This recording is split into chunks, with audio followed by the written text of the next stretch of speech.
Students of class 12th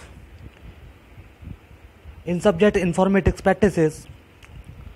Today's topic is operations on data frame in Python Pandas 1. Today I will discuss with you some of the operations which can be done on data frame, like adding, modifying rows and columns values. You can assign or modify data in a data frame in the way as you do with other objects. All you need to do is to specify the row name or column name along with the data frame's name. This process of adding and modifying rows and columns value is similar. First of all, we will discuss about adding or modifying a column. Columns in a data frame can be referred to in multiple ways.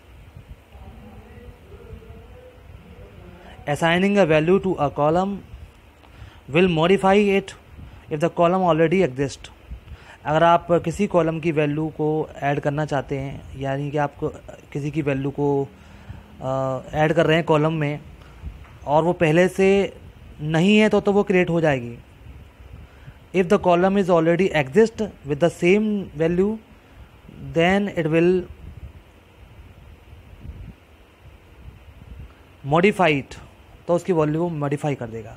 अगर वो value पहले से नहीं है तो वो new value उसमें insert करा देगा. Add a new value, new column. The syntax to change और add a column is that सबसे पहले हम डेटा फ्रेम का ऑब्जेक्ट लिखेंगे. जो भी हमारा ऑब्जेक्ट होगा, हमने नाम लिखा है df1 तो df1 लिखेंगे. फिर लिखेंगे डॉट लगा के कॉलम का नेम और न्यू वैल्यू असाइन कर देंगे इक्वल टू लगाकर. या फिर हम डाटा फ्रेम का नाम लिखेंगे df डॉट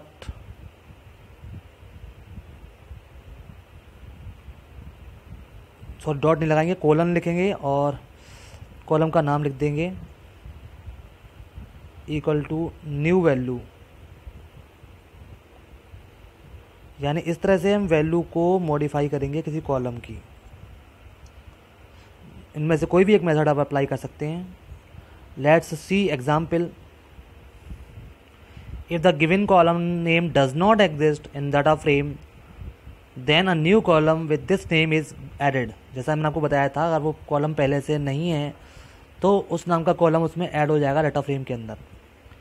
फॉर एग्जाम्पल, हमने डाटा फ्रेम 5 का एग्जाम्पल लिया है जिसमें कि सिटीज़ की पॉपुलेशन दी गई है, हॉस्पिटल्स के संख्या दी गई है और स्कूल्स की संख्या दी गई है.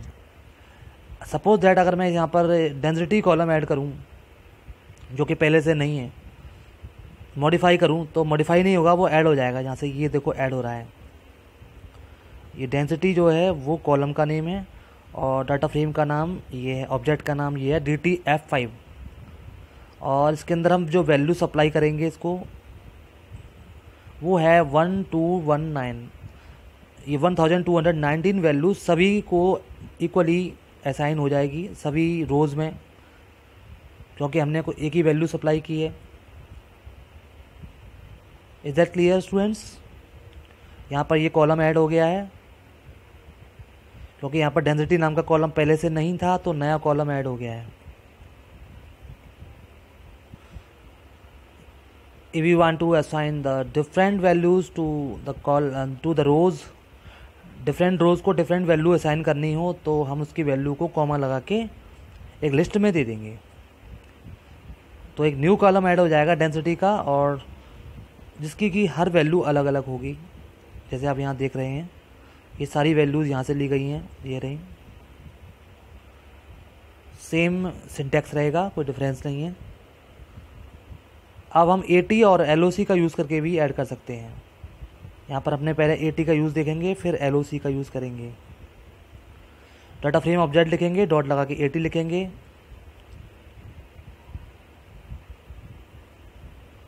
Column name equal to value. क्योंकि हमें यहाँ पर कॉलम ऐड करना है तो हम कॉलम की वैल्यू देंगे. Otherwise we can also give rows value.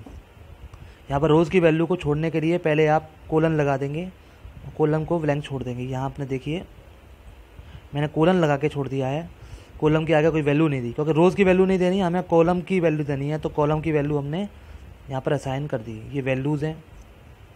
Same ऐसे ही आप LOC का यूज़ भी कर सकते हैं।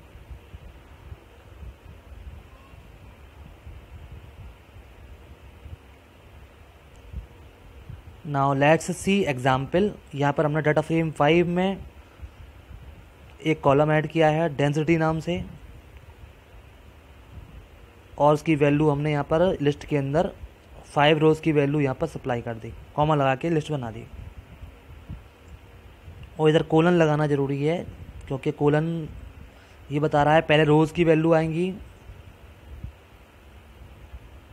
और बाद में कॉलम्स की वैल्यू आती हैं। तो हमने कॉलम की वैल्यू देनी है तो हम कॉलम की वैल्यू देंगे, रोज़ की वैल्यू को हम छोड़ देंगे और सेमी उसकी जगह पे कोलन लगा देंगे।